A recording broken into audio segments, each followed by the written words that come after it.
র্যাপিডো ক্যাপ্টেনদের কত টাকা ইনকাম হয়, বাইক ট্যাক্সি চালিয়ে কত টাকা ইনকাম করতে পারবেন পার ডে? তো বন্ধুরা, প্রথমে তোমাদেরকে একটা কথা জানিয়ে রাখি। তো কলকাতা, বর্ধমান, দুর্গাপুর, আমি যেখানে বসবাস করছি, যেখানে আমি র্যাপিডো চালাচ্ছি, সেটা হচ্ছে বর্ধমান শহর। বর্ধমান দুর্গাপুরের ফেয়ারটা সামথিং একই থাকে, একটু এদিক ওদিক হয়, কিন্তু কলকাতার রেটটা অনেকটাই বেশি, যেটা 12 কিলোমিটার আশা করি বাইকদের দেওয়া হয় পার কিলোমিটারে।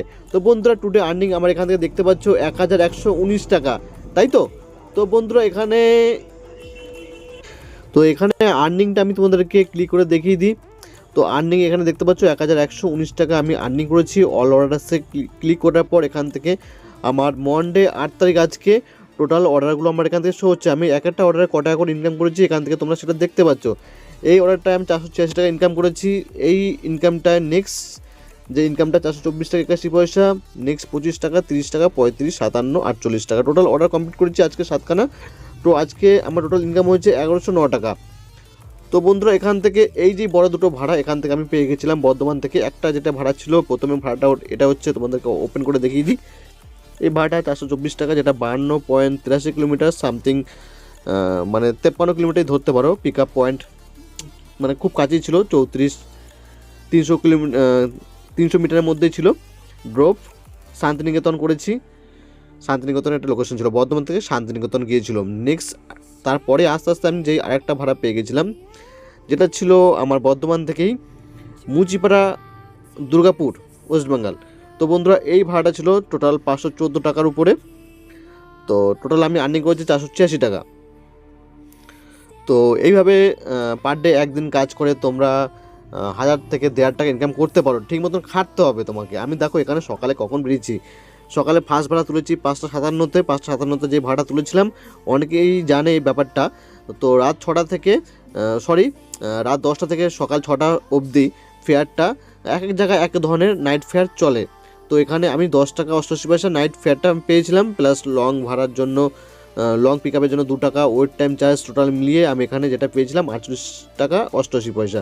তো বন্ধুরা, এইভাবে আমি তোমাদেরকে দেখিয়ে দিলাম। তো অনেক ক্ষেত্রে কী হয়, লং ভাড়া একটা র্যাপিডোর ব্যাপার হচ্ছে, সে লং ভাড়াটা ধরে দিয়ে দেয় আমাদেরকে। কিন্তু কি, একটা যদি ধরো এখান থেকে রামপুরহাটের ভাড়া হলো, সে রামপুরহাটের ভাড়াটার সে 3.5 ঘন্টা বাইক চালিয়ে যাচ্ছে, আবার 3.5 ঘন্টা আসছে, সে 3.5 ঘন্টায় ওখানে গিয়ে কী খাচ্ছে?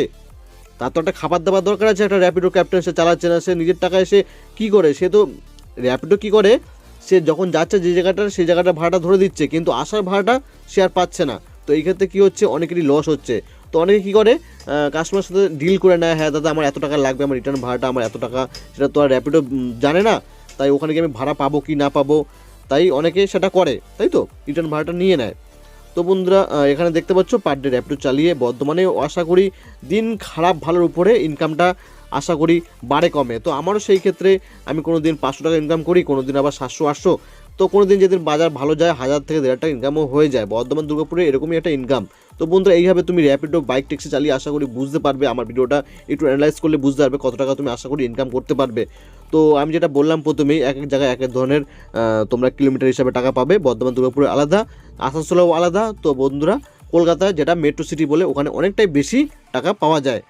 তো কলকাতায় আমি শুনেছি এমনও সব কিছু বাদ দিয়েও নাকি নাইটে কাজ করে, 12 ঘন্টা কাজ করে নাকি একজন 800 টাকা 2000 টাকা ইনকাম করে।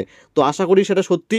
তো এখানেও ইনকাম করা যায়, কিন্তু এখানে অতটা নয়, অল্প অল্প ইনকাম করা যায়। তো বন্ধুরা, তো বুঝতে পেরেছো আশা করি। দেখা হচ্ছে নেক্সট ভিডিওতে, ভালো থাকবেন, দেখা হচ্ছে। জয় হিন্দ, বন্দে মাতরম।